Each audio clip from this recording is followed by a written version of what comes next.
regard to what I'm going to talk about right now, which is disease resistance, I'll try to touch on this same thing. Where could we focus to make a difference, and what might the focus be? The first thing I should say, though, is that when the project was first conceived, it had nothing to do with disease resistance. In fact, USAID had a rather specific focus: climate resilience, and then basically it was also sort of, and please also do nutrition. So when the project was first announced in Ethiopia, a group of people from ICRSAT and ACARTA were at the meeting, and Saeed Salim was, I guess, probably in charge of ICRSAT or all of CG in Ethiopia. I'm not sure at that point, but anyway, Saeed was running part of the show, and he wanted to have lunch with me, and so he invited Saeed Kamal and Chris Ojueo to have lunch, and we went and had lunch to talk about this. And what Saeed said to me is, he said, "Look, you could work on drought all you want, and parenthetically, it's going to be complicated, right? And you may or may not make progress, but if you don't pay attention to disease, which is driven by the environment, you're not going to get anywhere." And I'm a plant pathologist, so it wasn't a hard argument for me to accept. And so we began to sort of think about what we would do in terms of looking at disease. And I just want to say a couple of things to talk about the interconnectedness of biotic stress and abiotic stress in chickpea in particular, because at least to me, and maybe the breeders and the agronomists in the room would have a very different perspective, but at least to me these things are integrally entwined. So climate resiliency, which was the mandate from USAID, as Saeed Salim convinced me, is a lot more than about water. So this is looks at rainfall patterns in Addis Ababa, just outside of Addis Ababa, in a typical year. I don't know what year it was, but basically the rain is most abundant during the summer, and it tapers off during as the winter months approach, and planting occurs after the primary rainy season is done, as it does in essentially everywhere that chickpea is grown in the world. And the reason that you plant after the rainy season is done, I think probably almost everyone in the room knows, particularly in Ethiopia, by the way, is if you plant too early, so you get rains after planting has happened, or if you have unseasonably late rains, at least the land races, the DESI genotypes that are preferred by farmers and by consumers in Ethiopia, are highly susceptible to the pathogen. And there was no inoculum added here. And this is just outside of Debrecen in 2014 in November, when they had a late rain, and it's essentially 100% loss. I mean, it's not 80% loss or 90% loss, it's 100% loss. But also know that there are genotypes here developed by CARTA that are Kabuli genotypes that appear to be pretty darn resistant. So you can there's two take-home messages. One is there definitely is resistance to this particular race or races. The genotypes of the pathogen aren't known in Ethiopia, but there's definitely high levels of resistance in this Kabuli genotype. But there are no resistance in DESI genotypes, not just in these land races, but other DESIs that are grown. And I think it suggests several things. It might be interesting to figure out what the gene is here, because then we could think about introgressing it into these land races, which really are preferred. I mean, they have better culinary properties. They're the things that people prefer to grow. The other thing that one needs to keep in mind, I think, is that these genotypes that are resistant today could become susceptible tomorrow, because the pathogen goes through sexual cycles and is historically overcome resistance that's been deployed. So the durability of resistance, even though these phenotypes are strong, is something we have to take into account, and I'll come back to that in a minute. How might we develop durable genotypes?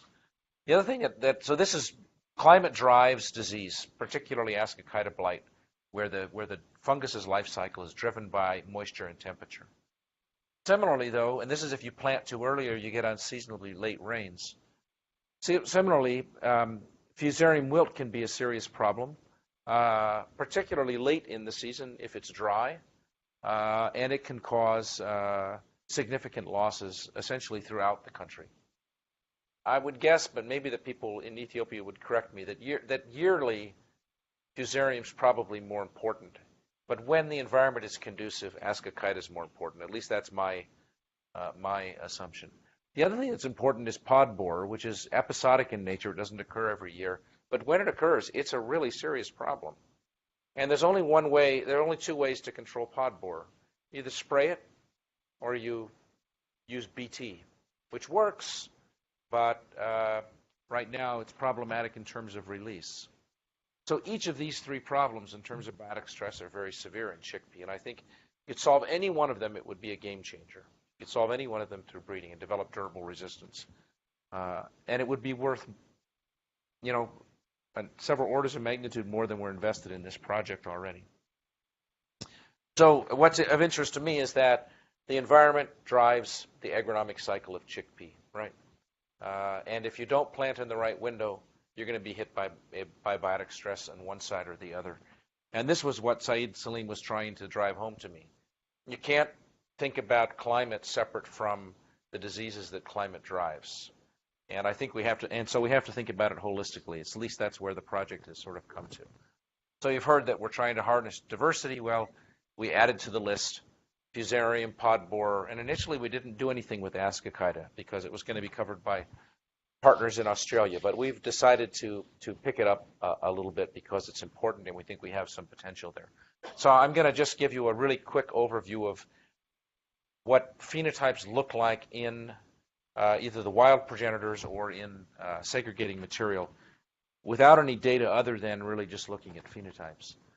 First thing is Fusarium resistance, and this is an old paper where, and I don't remember who the first authors were. I know that people in the room do, so I apologize. Anyway, looked at a range of different Cicer species and their reaction to, and these were species available in the CGIAR germplasm, resistance to Fusarium oxysporum, Forma specialis ciceris. And at least in this description, you have a single accession of Aretinum tested, high levels of susceptibility to Fusarium. And you can see that with the caveat that this is to a large part a reflection of the genotype of the germplasm that was available to be tested. You can see that, for example, amongst the 23 accessions of reticulatum that were tested, there were a range of tolerances that were always more tolerant than were found in cultivated. So there's, and this is part of a large amount of other data that suggests, I think, that the wild species are likely to be good sources of resistance for Fusarium. So with that in mind, the Two Blades Foundation came forward and gave us some money to work on Fusarium with the idea that our segregating material would have resistance. We decided to focus in Ethiopia. There were two students, Sultan Yimmer and Danye Bekele, who started working on Fusarium, and together they basically divided the chickpea growing region in Ethiopia into two halves. They each made extensive collections, and together they produced about 300 accessions that represented the full geographic distribution of chickpea production and represented Fusarium isolates for over that region. Why would we want to collect over such a large geographic area? The reason is that one of the sort of outcomes of breeding for Fusarium resistance in Ethiopia has been that genotypes developed for resistance at one location, say in the sick plot at Debrecen, and released elsewhere in the country often fail. And at least to me that suggested that pathogen genetic variation might be the reason for that, different races distributed in different regions. And so we decided it would be a good idea to understand something about the variation of the organism around the country, and then to choose rational subsets of that variation and begin to test against our pre-breeding material with the goal of identifying multiple sources of resistance. At least that was the concept. So Danye and Sultan made collections throughout Ethiopia. I think these are photographs probably from a poster that Sultan had put together, but you can see the kind of regions that he collected from. They took the tissue, they sterilized the outside, they made isolations, and so on. I'm not going to go into the detail. There are two posters, one from Danye and one from Sultan on the project, but we sequenced 280 genomes. We've generated assemblies for about half of those. We're really still working on the genomics. We've developed methods to do much more detailed multi-locus phylogenies that have been done previously. We can pretty effectively resolve the strains of Fusarium oxysporum that associate with chickpea in Ethiopia into a number of very, very distinct and well-supported clades. So we can describe the genetic structure of the organism pretty effectively. And one of the things that we find is, here's one question. If you find a lot of diversity, is everything everywhere, or is it structured geographically? Are there particular phylotypes that dominate near Debrezit, for example, and different ones that might dominate in Tigray? Or do you find everything everywhere that you go? And at least at a first glance, the answer is everything is everywhere. There's not a case where single genotypes predominate in certain locations. They tend to be distributed countrywide. There's a large amount of additional work to do here, but we started off by building a large culture collection, characterizing the genomes, and then selecting representative subsets to try to develop disease resistance assays to screen against our segregating populations. And that's where we're at right now, is trying to refine the disease resistance assays. But the goal is to identify resistance, find markers linked to the genes, and use marker-assisted approaches to breed with that material. So another target is pod borer, Helicoverpa. We had no money to do this, but we had an interest. We had a master's student in Ethiopia, Kasha Safara, who came here to work with Hari Sharma. He spent probably about 6 months, maybe 9 months here. And he took our 26 wild progenitors, which are shown here in green and blue, red and blue. The red is Echinaspermum, and the blue is Reticulatum, and compared them to a range of cultivated material that was either known to be resistant to Helicoverpa or susceptible to Helicoverpa. And this range here of resistance to susceptibility represents the known range present in cultivated. And they screened using two assays against Helicoverpa, an assay in which the larvae of Helicoverpa are fed on leaf tissue, so the full diet is the leaf, or in which the leaf tissue is ground up and added to a nutritionally complete diet. So they're two different approaches. And from that, from the outcome of that, based on larval weight gain and larval mortality and so on, you can develop what's called a host susceptibility index.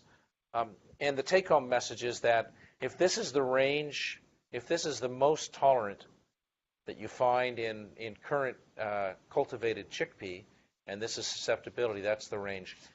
Almost all of the wild genotypes are as tolerant or more tolerant than the most tolerant cultivated material, including several genotypes that have extremely high levels of resistance. Now, the interesting thing about this is that these tolerances or these resistance come both from Echinaspermum and Reticulatum. Now, as Peter Chang showed this morning, those two species separated at least 100,000 years ago. So it's very likely, at least in my head, that those are not the same. They're certainly not the same alleles. It's possible, but I think it's not particularly likely. There's some reasonable chance that there is genetic heterogeneity for resistance. And if that ends up being the case, then you could imagine taking multiple genes and stacking them for resistance and getting more durable forms of resistance. Whether that's possible, this is a lot of conjecture, but if I was to take this part of the project forward, I'd say, let's focus in particular, because remember at the beginning before I started my talk, I said I wanted to think about where are we going to focus, because there's so many different targets. Well, my focus here would be to take these 4, maybe these 5 wild genotypes and the progeny in our segregating populations that derive from them and screen them at large scale against Helicoverpa to find out whether we can recapitulate resistance in the segregating progeny and whether it segregates as simple genetic loci. And if the answer to both of those is yes, which is frequently the case with resistance to pests and pathogens, then we could be to the point where we could very rapidly integrate those traits and even think about stacking them. So you can imagine it would take a small investment to figure out whether the material has the proper genetic constitution to accomplish this simple genetics and gene stacking. And if the answer from those small investments was yes, you could potentially develop pod borer resistant chickpea that would have a very, very significant effect. A big impact. Yeah.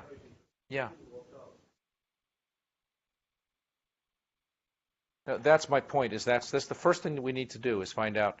Well, can we recapitulate resistance in the segregating progeny? If so, how simple is the inheritance? Is it one gene or two genes in a given line, right?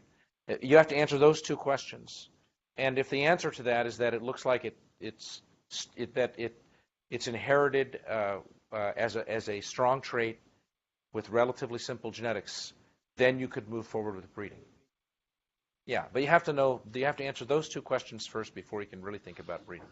But I mean, I would say at the very least, this is very encouraging results and something worthwhile following up on. And a significantly more preliminary set of findings, but which I think are also quite interesting and consistent with what Sergey showed this morning about the outcomes from the Koban experiment station, where there was evidence of the wild material, the segregating material, having lower levels of Ascochyta disease. I think there are lots of caveats about those results, but those suggest that the segregating lineages potentially have higher levels of resistance. I showed you that photograph where the Kabuli genotype was tolerant or immune compared to the land races, and we did an additional thing in Ethiopia. So not this season, but the season before, Li Jialem had planted, I think, 1,100 different F3 families, so several thousand plants, in one location at Debrecen. And what was observed but not recorded was that some of the lineages appeared to survive what turned out to be a very severe Ascochyta season. So there was anecdotal evidence that maybe there was Ascochyta resistance in that material, but no knowledge of which particular lineages it might be. So we said, okay, let's take representatives of that material that had been planted the prior year and put them at two locations. We won't replicate within a location, but we'll replicate between locations. And we did them at two locations where there's a consistently very high disease pressure, planted this spring or this fall at Alamtena and Dera, if I'm pronouncing them correctly. So they're not replicated within a site except for the family, multiple individuals from each family, but they're replicated across the sites, and we had high disease pressure at both cases. And susceptible genotypes have this outcome. It looks like somebody went through it with a blowtorch. And we found at the first location examples. So here's an F3 family here, and here's another family here, and here's another family here. And these three all come from the same parents. So they're sibling families. And most families have this outcome. Every single plant is dead. Now that family, every single plant is surviving at some level.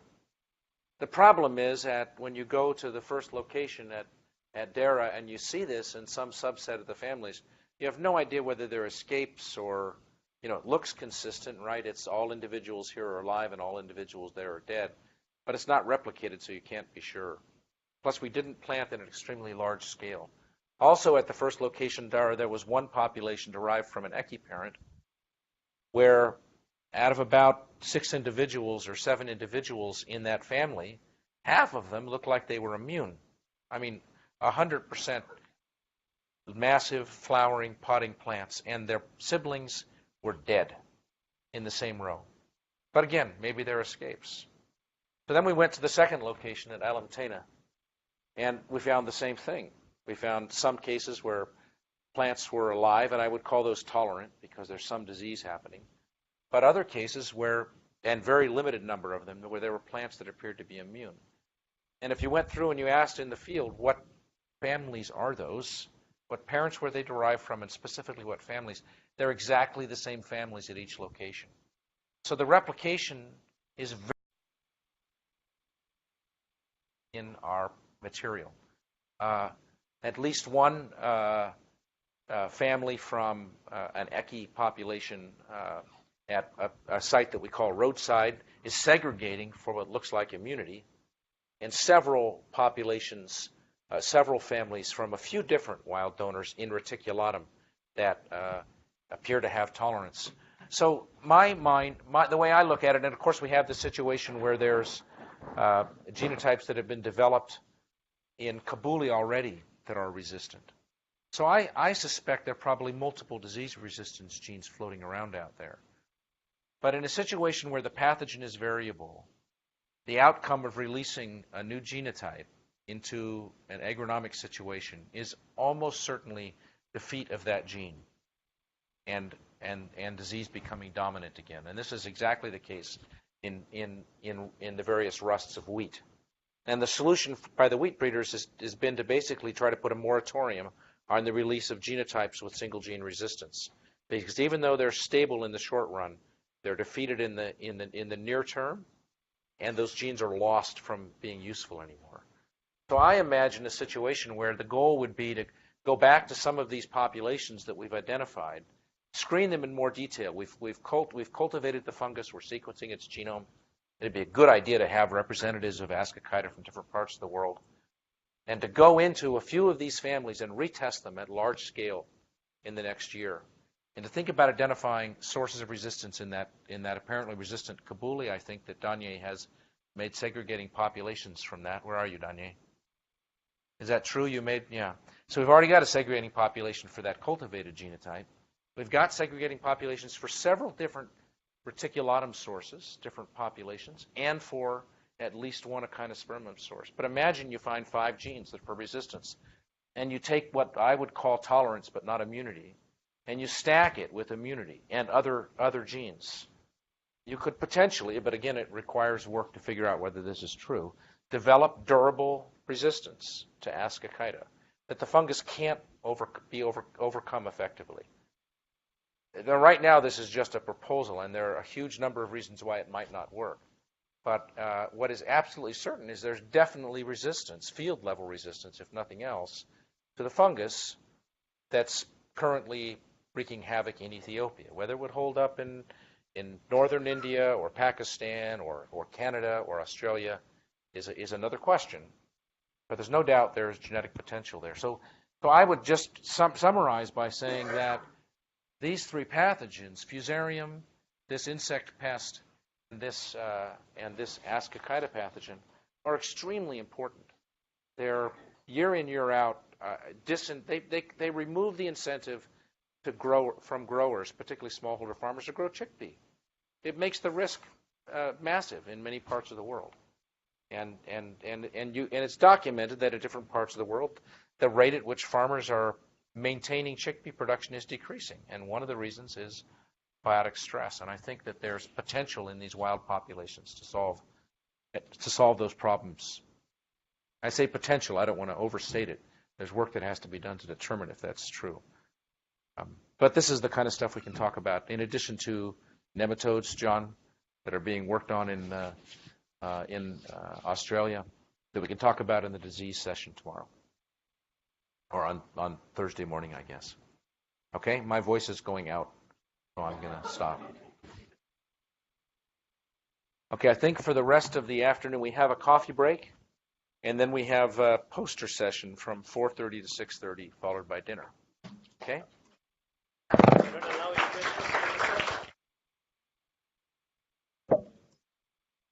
Doug, are you allowing a comment? What's that? Do you have a question? Yes, you can ask a question. Is that your question? Not a question per se, just a comment. Sorry, what? A comment. Comment. Comment, yes. I just wanted to say that it's on. It's on.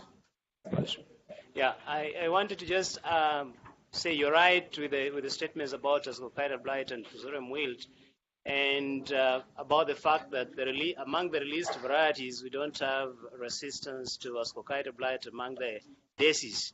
But among the lines that have been evaluated with the support of pathologists, Niguse Tedese, Said Kamal, and others, there are 3 lines that have been evaluated, that have been screened in the 3 locations mentioned well, Alemtena, Adera, and there's another location we normally test in Minja. And 3 lines that have proved to be very immune through These different are Kabuli or Desi? Desi, I'm talking about Desi lines okay. I didn't that are supposed to be basically what is holding the process is supposed to be released rather than any more screening. Maybe and these are land races. No, these are advanced lines. I was just looking through my reports and I've seen. Are they from Ethiopia or are they from No, these are from here, from India. From ICRSAT. Yeah, Yeah, they've been tested, evaluated. Yeah. Probably Nigusa Girma would have been the right person to tell us the stage he is with the process of variety release, because I think they've been entered through the variety release process.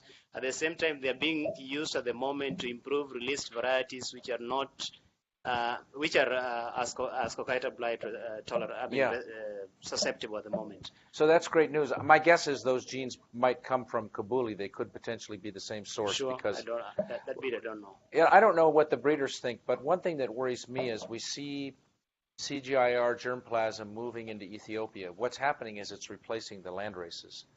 And we can show you data that shows quite clearly that the land races in Ethiopia are genetically completely different from the material that's replacing them. And I'm not talking about a little bit different. They have very distinct origins. There's a single derivation of essentially all the Ethiopian material across the country cultivated for the past 100 years that defines the Ethiopian land races, and they're not the same as the material that's being bred at ICRSAT. Don't misinterpret. I'm not saying that we don't want the ICRSAT material, but what I am saying is I think we really need to think about whether we want to erase the diversity in the rest of the world by replacing them with high-performing genotypes that have even a more narrow genetic base. Some of the work, for example, done at Addis Ababa University under Kasahun Tesfai's program is identifying aluminum acid tolerance and aluminum tolerant genotypes in the land races of Ethiopia, or other kinds of traits that are undoubtedly present in those land races. And if we just go through and wholesale remove them, it scares me that we're going to undermine the future of chickpea cultivation. You know, this was a discussion that I think we had when TL3 got started. And there was a big push from Gates that said, look, just cross good by good, forget about that other stuff. And, you know, and there was pushback from Gates about don't work on land races, it's a waste of time. Well, I worry that, even though that might be productive in the short term, but I really worry that one consequence of that is a massive third or fourth bottleneck. We can already see the impacts when we move from that Sergey presented and Peter presented, when we move from land races, which have diversity approaching that of wilds, to the modern elites. We just eliminated diversity. So I mean, I just think it's something we need to keep in mind. Should we be taking those interesting ascochyta genes and would be better off identifying them introgressing? So, yeah. Well, the other comment I wanted to make in a more practical sense in terms of the production challenges we have in the field is that we have some lines or some varieties that are resistant to one of the diseases and susceptible to the other. And as you mentioned, you could have ascochyta blight resistance, but ascochyta blight resistance could be, a problem. It could be a seasonal problem. The more perennial problem we probably have is also the Fusarium wilt. And so unless we think in terms of getting ascochyta blight and Fusarium wilt resistance more or less pyramided in some of those varieties, then we'll have still the challenge with the farmers, which we do see in the field, that some materials that we push to them as ascochyta blight resistant, they're well adopted, but when you go back during the time of review in the field, you find the question they're asking is, how do we deal with the problem now we have in the field, which mostly is either dry root rot or Fusarium wilt at that point. So I think we need, as we go forward, to think broadly also in terms of putting ascochyta blight and Fusarium wilt resistance more or less a pyramided format. Other questions or comments about that or other topics? Yeah.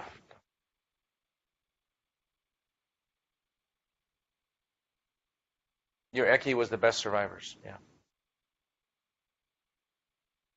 Yeah.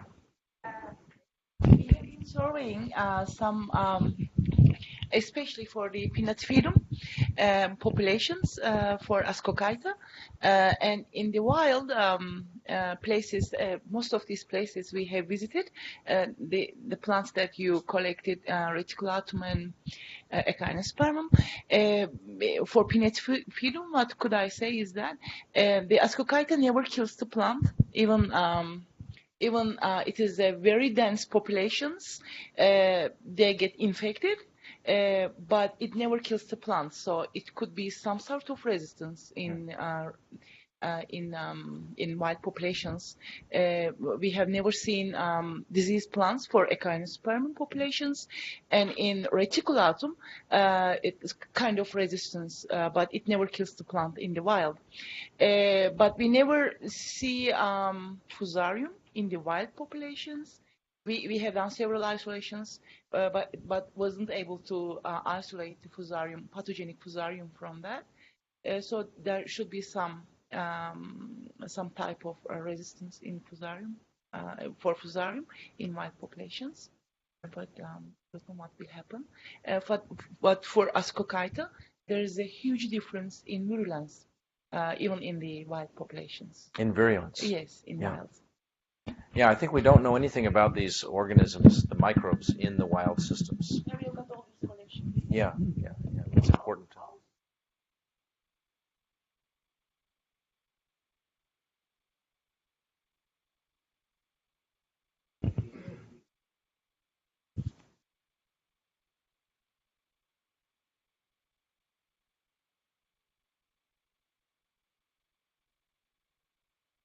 Fusarium wilt doesn't seem to be distributed by region. We seem to find it in almost all the fields, wherever we go, whether the Ascochyta blight hotspots or whether the non-hotspots, we'll see Fusarium wilt in almost all the fields which we visit. And it seems to be a problem that is increasing. I mean, I was just hearing from Mikasha, who has just come from the field, that it's now a serious problem spreading all over the country. Initially, it was a question you will see in spotted areas, but for whatever reasons, it's spreading out. So the issue is, if we develop Ascochyta blight resistant, and of course most of the Ascochyta blight resistant materials are pretty nice, pretty good, but if we put them in the farmers' fields, and then of course Fusarium wilt is available everywhere, then we still have the challenge of the productivity being affected by Fusarium wilt.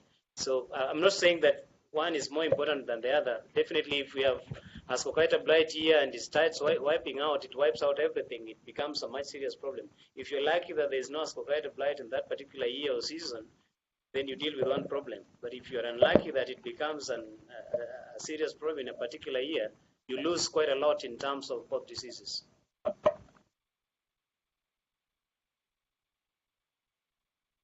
Other questions or comments? Yeah.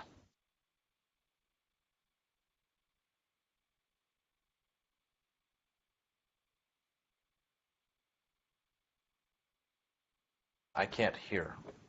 That's the problem that I have.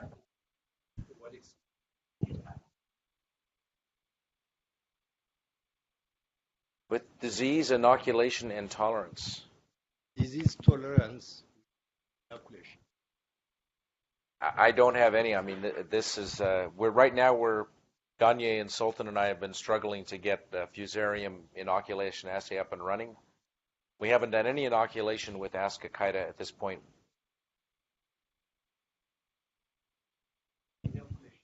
Oh, the relationship between disease and Rhizobium inoculation. I don't know. I think you probably know something about it. Why don't you tell us?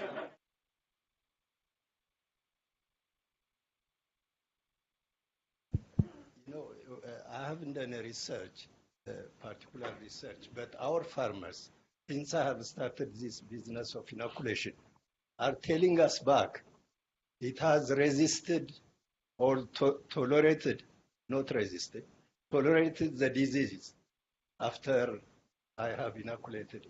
Yeah. There's certainly, I don't know about these particular diseases, but there are diseases that are more or less severe depending upon the nitrogen status of the plant, and so maybe that's the relationship here. One thing, the cutworm, the early cutting of the root, absolutely resisted when it's nodulated. Yeah, I can imagine there's all kinds of interesting interactions. Yeah. Thank you. Doug, maybe on the Fusarium, our perception through time was that there must be some race difference because we have got our varieties already released by their resistance to some types that we have, particularly the central part of Ethiopia, and then we got them hit when they are moving towards particularly north. There are spots where we have those varieties could not stand, and that should be, I mean, from the point that the distribution seems uniform and even, needs maybe a little bit detail, understanding, and study on that. I think because we have seen distinctly now we have something in our mind how it is being operating. And the second is on the genetic diversity wash or totally going away, and narrow genetic bases are coming up with this commercialization and variety development. I think it's not exceptional to chickpea, but it's also happening with other crops as well. There is no clear mark to tell, like in a country where you have the diversity sources, how much should you go? Maintaining the local accessions. How should they coexist? Like 25 to 75? Yeah. 50 to 50? But in the eye of commercialization and this business concept in agriculture, I think there's a big push towards commercial varieties, irrespective of what contribution do they have with the accession. That has been the base sometimes at one point. I think it's very critical debate point, and that even should be seen maybe globally. But the procedures that we are following with the collections and managing that, maybe I think it could be commented on the core collection, and sort of those arrangements could be helpful. And this also the gene banks. I think the only dependable resources now, I would say, is the gene bank. They have to be kept well to serve the future generation as well. Yeah, with respect to the genetic diversity, I don't think you can mandate that diversity has to be maintained. And so I don't actually know what the answer is, but I can imagine that you might have breeding programs that part of their aim is to develop a diverse set of materials that have good agronomic traits, even if commercialization might be driving adoption of a single genotype. It doesn't mean that breeding programs can't make it so that there are others in reserve. I don't know what the answer is actually, but I do think if we end up with narrowing the germplasm, cultivated germplasm even further, we might have trouble.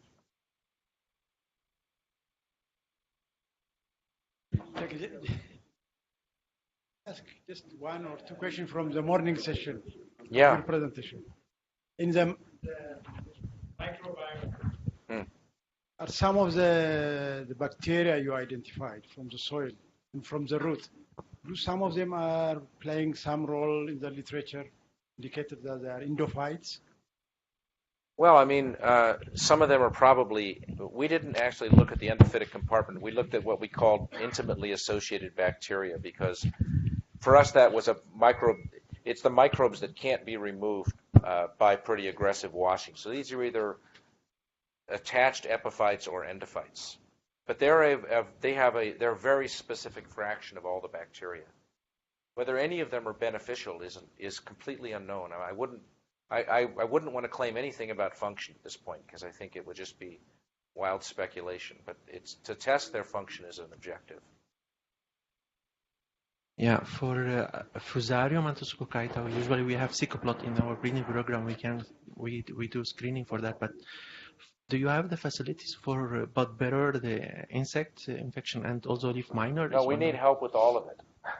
I mean, we got the sick plot in Debrecen where we want to plant, but if you can plant stuff in Egypt, we'd love to give you material and have you plant it and do it in parallel to the work at Debrecen. And I think, we're going to have to take advantage of.